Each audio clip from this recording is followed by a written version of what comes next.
થોડી માયાભાઈ પણ અહીંયા આવ્યા હતા કેબિનેટ કક્ષાના મંત્રીઓને બધાને મળ્યા છે.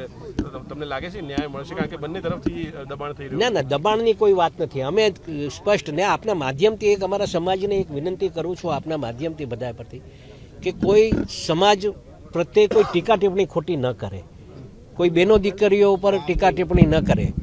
આ આપણે જે નવનીતભાઈને ન્યાય મળવા માટેની વાત છે, નવનીતભાઈને ન્યાય અપાવવા માટેની વાત છે, અને સાચી દિશાએ તપાસ થઈ અને જે કોઈ આમાં દોષી થશે એને કાર્યવાહી થાય એવી માત્ર ને માત્ર અમારે આવેદનપત્ર એક આપવામાં આવ્યું છે. મુખ્યમંત્રીએ શું ધારણા આપી, તમે રજૂઆત કરી તો?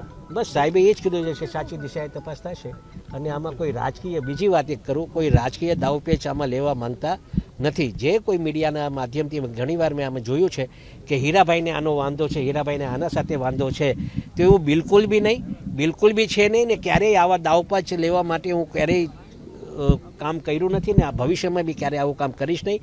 માત્ર ને માત્ર આ તો ન્યાય અને અન્યાયની લડાઈ છે.